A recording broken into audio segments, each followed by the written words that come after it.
오늘은 산상설교 8번째 시간으로 금식할 때에 관한 말씀을 함께 나누고자 합니다. 우리가 이 6장을 살펴볼 때 지금 이제 세 번째 금식에 대해서 살펴보고 있는데요. 첫 번째는 무엇이었습니까? 6장 3절에 나와 있는 구제에 관한 말씀이죠. 너는 구제할 때에 오른손이 하는 것을 왼손이 모르게 하여 내 구제함을 은밀하게 하라라고 그렇게 말씀을 나누었습니다. 그리고 그 다음에는 기도에 관한 말씀이었죠. 기도는 어떻게 하라고요? 기도할 때에는 내 골방에 들어가 문을 닫고 은밀한 중에 계신 내 아버지께 기도하라라고 그렇게 말씀을 나누었습니다. 여기서 골방은 홀로 기도할 수 있는 장소, 시간뿐만 아니라 내 마음, 아무도 알 수 없는 그 은밀한 곳에 그 하나님을 향하여 기도할 것, 이것에 대해서 함께 말씀을 나누었고요. 특별히 이 기도에 관해서는 9절에 나와 있는 것처럼 예수님께서 친히 알려주신 기도, 너희는 이렇게 기도하라 라고 말씀하신 하늘에 계신 우리 아버지여 라는 그 주의 기도를 통해서 우리의 존재와 또한 우리가 어떠한 마음으로 기도해야 될 것을 함께 나누었습니다. 자, 오늘은 금식에 관한 말씀입니다. 금식. 여러분들은 금식을 하시나요? 다이어트 말고요. 금식. 신앙의 금식, 신앙적으로 하는 금식 여러분들 하고 계십니까? 저는 고등학교 때까지 순복음교회를 다녔습니다. 순복음교회를 다니다 보니까 우리 청년들, 학생들 수련했던 것처럼 저도 수련을 할 때 여러분들 아시는지 모르겠지만 파주에 있는 오살리 금식기도원으로 갔습니다. 그러니까 중학교 1학년 때부터 고등학교 3학년 때까지 한 번도 빠짐없이 금식기도원으로 갔던 것 같습니다. 금식기도원으로 가면 말 그대로 아침은 금식입니다. 그때 왜 금식하는지는 몰랐습니다. 왜 금식했느냐? 밥을 안 주니까 금식을 했죠. 그래서 어쩔 수 없이 굶고 금식을 했는데 선생님들이 이러는 겁니다. 야, 그래도 고등학교쯤 되면 스스로 하루 정도는 금식해야 되지 않겠냐라고 하면서 하루 정도는 금식할 수 있는 선택권을 줬습니다. 제가 그래도 이제 그 순복음교회 다닐 때 고등부 회장이었거든요. 그래서 고등부 회장이니까 금식 한번 해야 되겠다라고 하다가 하루를 금식한 적이 있었습니다. 근데 금식했는데 너무 힘든 겁니다. 애들 옆에서 밥을 먹고 밥 냄새, 과자 냄새를 풍기는데 그거를 참는다라는 게 어쩌면 곤혹스러웠던지 그 기억이 납니다. 이제 목회자가 되고 나서 또 사순절을 맞이할 때 때때로 간절하게 기도할 때 때로는 금식하기도 하는데요. 사실 예전에 저는 이제 순복음교회에서 이 신앙생활 때문에 금식하는 모습들을 참 많이 보았습니다. 근데 오늘날 이렇게 보면 우리 성도님들 가운데 금식하며 기도하는 거를 많이 보지는 못한 것 같습니다. 근데 오늘 성경의 말씀 속에서 그러면 이 금식이라는 것이 과연 무엇인지, 오늘 예수님께서 과연 우리에게 금식을 명하셨는데 어떠한 의미로 우리에게 금식을 명하고 계시는지에 대해서 함께 살펴보는 시간 가졌으면 좋겠습니다. 자, 오늘 먼저 우리가 금식이라는 것을 우리가 다시 한번 살펴볼 필요가 있는데요. 금식이라는 그 의미는요, 음식을 먹지 않고 삼가하는 것, 그렇게 이야기할 수 있습니다. 그래서 성경에 보면 금식하신 것을 여러 가운데서 우리가 살펴볼 수 있는데요. 마태복음 4장에 보면 예수님께서도 40일 동안 광야에서 금식하셨다라고 말씀하시는 경우도 있고, 모세도 시내산에 올라가서 40일 동안 금식하셨다라는 그러한 내용이 우리가 성경 속에서 살펴볼 수 있습니다. 이 40일 동안 아무것도 먹지 않고 우리가 지내는 것, 이것을 우리는 금식이라고 생각을 합니다. 40일만 금식하느냐? 조금 전에 말씀드린 것처럼 때로는 한 끼의 금식이 될 수도 있고, 또는 하루 종일의 금식이 될 수도 있고, 3일의 금식, 일주일의 금식, 각자 음식을 먹지 않고 삼가하면서 하는 금식의 과정이 있습니다. 근데 그렇게 금식하는 것뿐만 아니라 절제하는 것도 일종의 금식이다라고 그렇게 이야기할 수 있습니다. 다니엘서 1장에 보면 다니엘과 세 친구는 그 바벨론으로 포로로 잡혀갔을 때에 그 우상에게 드려졌던 제물을 먹지 않기 위하여 그들은 산의 진미를 포기하고 야채와 물로만 그의 양식으로 삼았던 것을 성경 가운데 우리가 볼 수 있습니다. 이것도 일종의 절제의 의미의 금식이다라고 그렇게 이야기할 수 있습니다. 그렇다면 이러한 금식은 언제 행해야 하는지 우리가 성경을 통해서 한번 좀 살펴보았으면 좋겠는데요. 성경 속에서 나타나고 있는 금식의 첫 번째 모습은 죄를 고백할 때, 회개할 때 금식하였다라고 그렇게 기록할 수 있습니다. 대표적인 본문이 사무엘상 7장 6절에 있는 말씀인데요. 그들이 미스바에 모여 물을 길러 여호와 앞에 붓고 그날 종일 금식하고 거기에서 이르되 우리가 여호와께 범죄하였나이다 하니라라고 그렇게 그들은 함께 모여 금식하며 기도했다라는 그러한 내용이 나와 있습니다. 이스라엘 백성들은 사사기 동안에 각기 자기 소견에 옳은 대로 삶을 살았습니다. 그러다가 마지막 사사였던 사무엘 때 그 사무엘이 온 백성을 미스바에 모이게 하고 그들로 하여금 금식하며 그동안 자기 마음대로 삶을 살아갔던 것을 회개할 수 있도록, 자복할 수 있도록 금식시키고 기도하게 하였다라는 것이 사무엘상에 나와 있는 금식하며 기도했던 모습이었던 것을 우리가 살펴볼 수 있습니다. 육신의 가장 큰 만족을 누리는 음식을 절제함으로 삼감으로 인하여 하나님께 집중하며 내가 그동안 내 육신의 만족을 위하여 삶을 살아갔던 그 모습들을 하나님 앞에 회개하는 모습, 이것이 사무엘상 7장 6절에 나와 있는 금식의 모습이고요. 또 다니엘 9장 3절에 보면 내가 금식하여 베옷을 입고 죄를 덮어쓰고 주 하나님께 기도하며 간구하기를 결심하고 내 하나님 여호와께 기도하며 자복하여 이르기를이라고 말씀합니다. 그러면서 다니엘은 어떠한 기도를 했느냐? 민족의 죄를 위해서 기도할 때에 혼자 감당할 수 없기에 그것을 금식하며 기도했다라고 그렇게 성경은 기록하고 있습니다. 다시금 이야기하자면 금식하며 기도할 때에 내 죄뿐만 아니라 공동체의 죄, 그리고 내가 그동안 행해왔던 그 모든 죄를 하나님 앞에 낱낱이 고백하고자 하는 마음으로 그는 죄의 용서를 위하여 기도하는 것, 이것이 첫 번째 금식하는 모습이었음을 성경은 우리에게 말씀하고 있습니다. 자, 두 번째로 금식의 모습은 어떨 때 금식했느냐?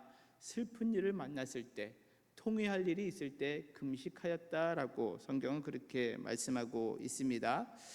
사무엘하 1장 12절에 보면 사울과 그 아들 요나단과 여호와의 백성과 이스라엘 족속의 칼의 죽음으로 말미암아 저녁까지 슬퍼하며 울며 금식하니라라고 말씀합니다.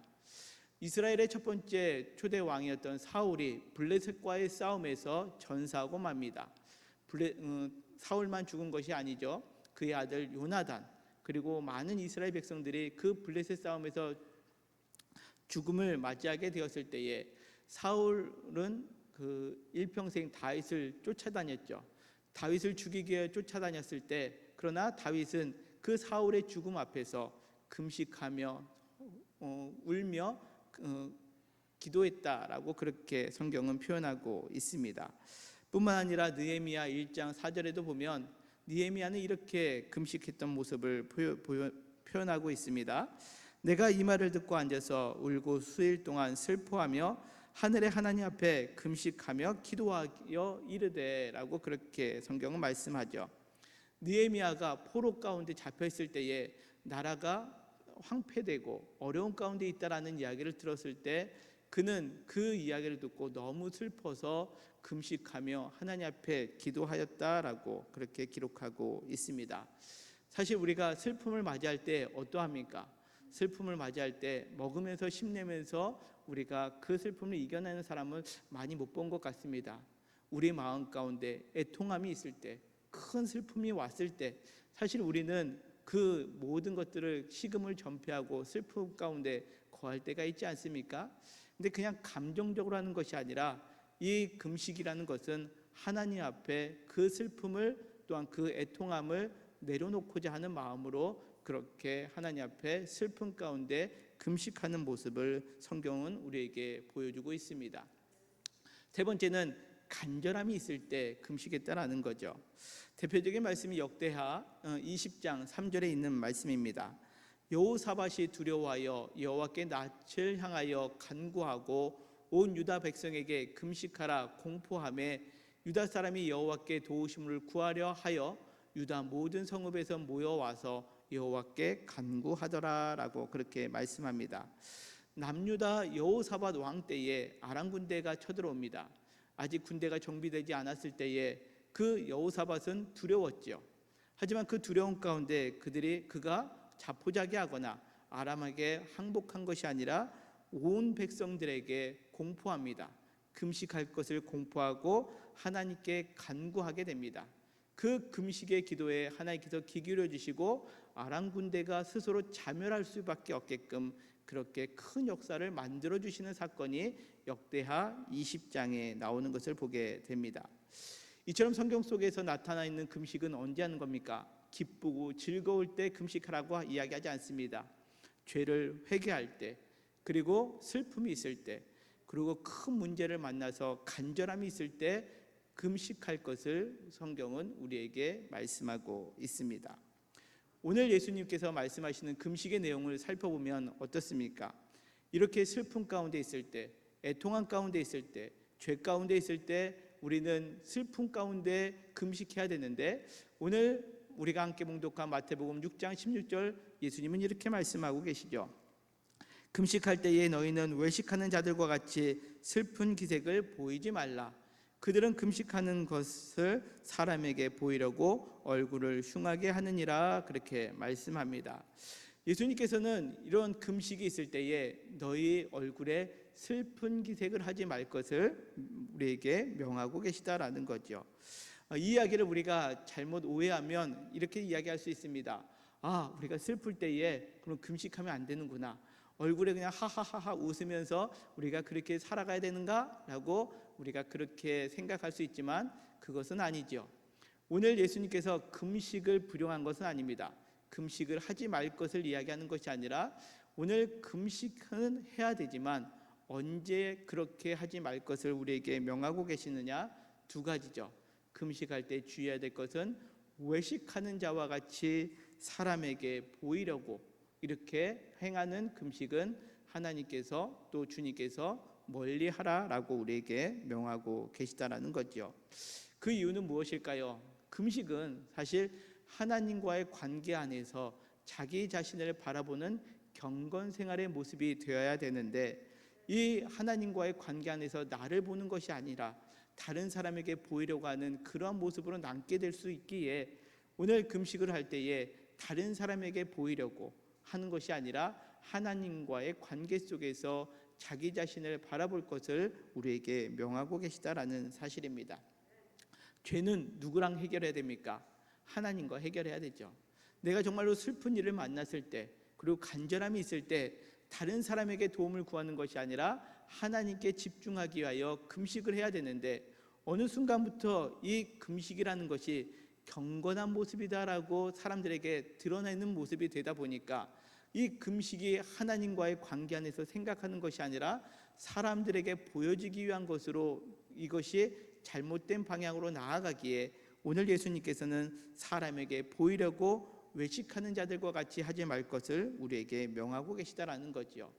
그러기에 경건 생활은 무엇입니까? 하나님을 믿는 믿음 안에서 이루어져야 되는데, 그러나 사람에게 보이는 것이 목적이 될 때에 그 하나님과의 관계에 문제가 생긴다라는 것을 예수님께서는 우리에게 명하고 계십니다. 그러기에 오늘 우리는 이 금식할 때에 뿐만 아니라 우리가 계속해서 말씀 보는 구제, 기도, 금식, 이 경건 생활은 누구에게 보이게 하지 말라고요? 사람에게 보이게 하지 말고 하나님께 집중해야 된다라는 것을 계속해서 예수님은 강조하고 계시다라는 거지요. 자, 금식함에 있어서 다른 사람에게 보이려고 하는 모습이 아닌 대표적인 모습이 성경 가운데 나오는데, 그것은 사무엘하 12장 16절 이하에 나오는 말씀입니다. 사무엘하 12장 16절 이하의 내용은 이렇습니다. 다윗이 우리아의 아내 밧세바를 취하죠. 그리고 그 사이에서 아이가 태어납니다. 근데 그 범죄함으로 태어난 아이 때문에 하나님께서 그 아이에게 병이 들게 합니다. 그러자 다윗이 오늘 16절에 있는 말씀처럼 그 아이를 위하여 하나님께 간구하되 다윗이 금식하고 밤새도록 땅에 엎드리게 됩니다. 자, 그러자 그 주변에 있던 늙은 자들, 즉 그 신하들이 다윗을 일으키면서 야, 왕이 이렇게 하지 말고 의사를 보내든지 이렇게 하겠습니다라고 하자 이제 다윗은 그 말을 듣지 않고 그 아이가 계속해서 낫기를 위해서 기도합니다. 그러나 18절의 말씀처럼 그 아이는 이래 만에 죽게 됩니다. 이래 만에 죽게 되니까 다윗의 신하들이 그 아이가 죽은 것을 왕에게 아뢰기를 두려워하지요. 왜냐하면 그 아이가 아팠을 때만 해도 그 다윗이 금식하고 자복하고 땅에 엎드려서 어떻게 할 줄 몰라 하는 그 슬픈 기색을 보았기 때문에 아이가 죽었다라고 하면 야, 이걸 어떻게 하지? 자식이 스스로가 감당이 안 될 것이다라고 여겼기에 그것을 이야기를 못합니다. 그러자 그 아이가 죽은 것을 아뢰 수 없을 때 왕이 상심할 것을 염려하여서 모두가 머뭇거리고 있을 때 다윗이 신하들의 수군거리는 소리를 듣게 됩니다. 그리고 그 아이가 죽은 것을 알고 어떻게 행하느냐, 20절에 보니까 그 아이가 죽었느냐 묻고 대답하되 죽었습니다 라고 그 신하들이 대답을 하자 20절부터 이렇게 이야기를 합니다. 다윗이 땅에서 일어나 몸을 씻고 기름을 바르고 의복을 갈아입고 여호와의 전에 들어가서 경배하고 왕으로 돌아와 명령하여 음식을 그 앞에 차리게 하고 먹은지라 라고 그렇게 성경은 말씀합니다. 그러자 신하들이 묻습니다. 아이가 살아있을 때는 그를 위하여 금식하고 우시더니 죽은 후에는 일어나서 잡수시니 이 일이 어찌 됨 일입니까? 라고 신하들이 묻게 되었다라는 거죠. 그때 다윗이 이렇게 이야기를 합니다. 이르되 아이가 살았을 때는 내가 금식하고 온 것은 혹시 여호와께서 나를 불쌍히 여기사 아이를 살려주실는지 누가 알까 생각하였지만 이제 아이가 죽었으니까 어떻게 됩니까? 내가 그것을 가지고 하나님께 긍휼을 구하며 금식할 수 있겠느냐?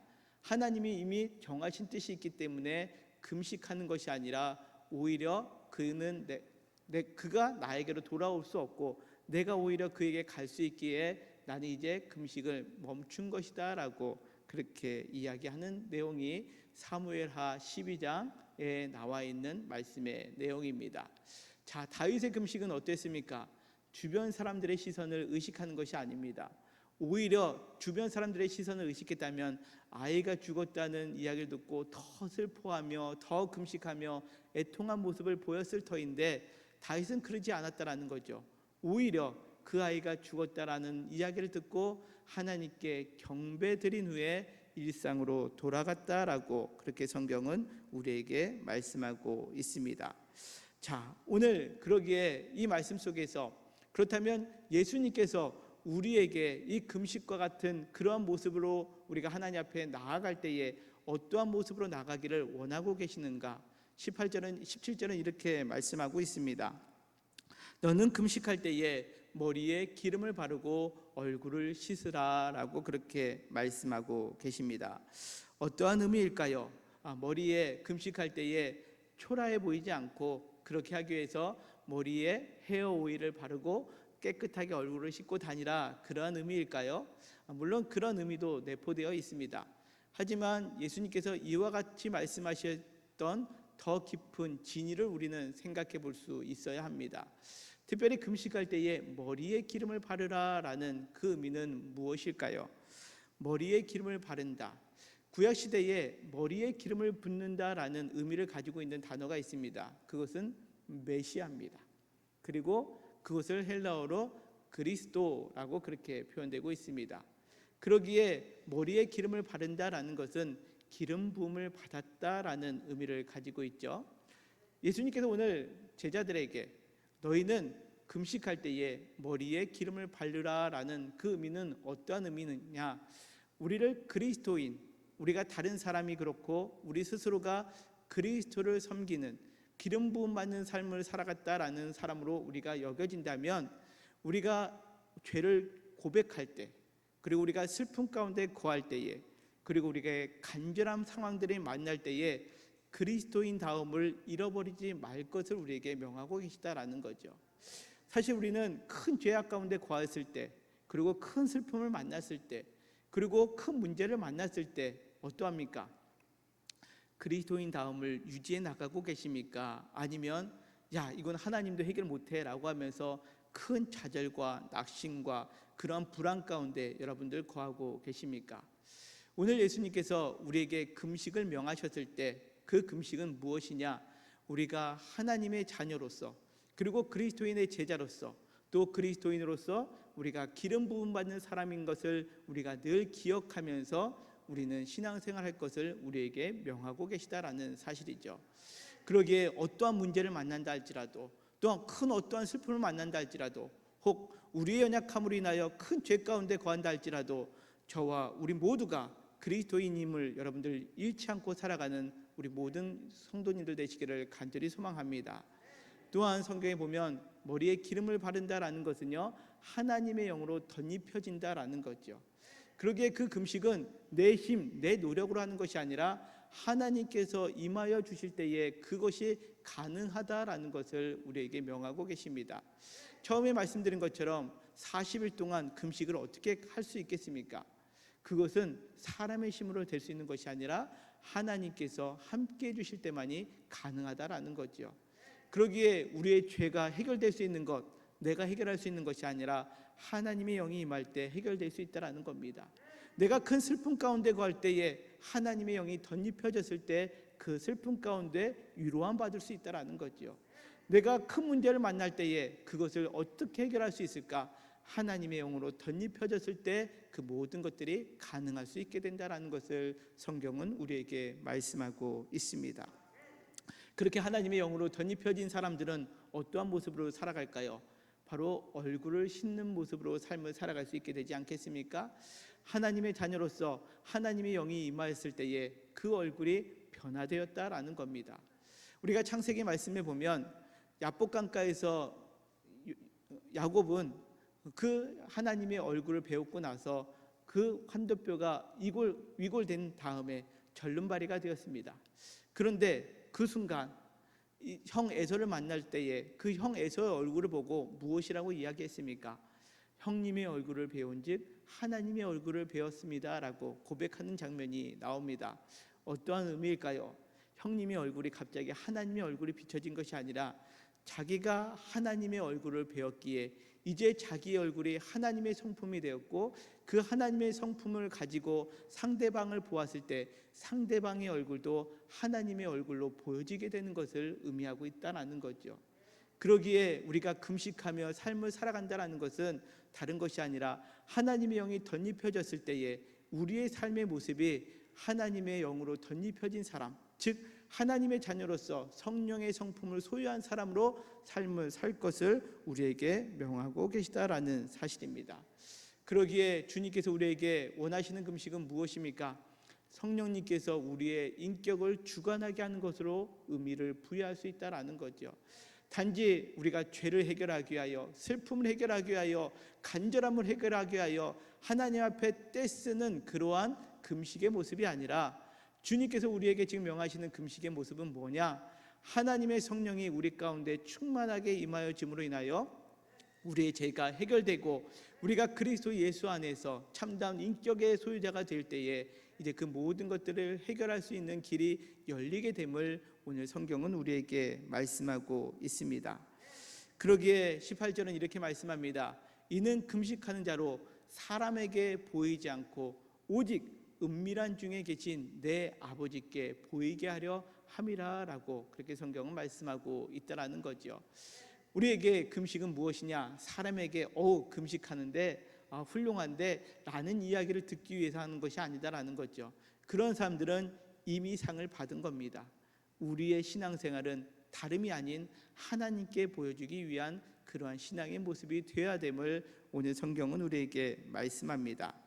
그러기에 하나님께서 기뻐하시는 그러한 신앙의 모습, 이 금식의 모습을 구약에서는 어떻게 이야기하고 있을까요? 이사야서 58장 6절은 이렇게 말씀하고 있습니다. 내가 기뻐하는 금식은 흉악의 결박을 풀어주며 멍에의 줄을 끌어주며 압제당하는 자를 자유하게 하며 모든 멍에를 꺾는 것이 아니겠느냐? 또 줄인 자에게 내 양식을 나누어주며 유래하는 빈민을 집에 들이며 헐벗은 자를 보면 입히며 또 내 곤욕을 피하여 스스로 숨지 아니하는 것이 아니겠느냐라고 그렇게 성경은 말씀합니다.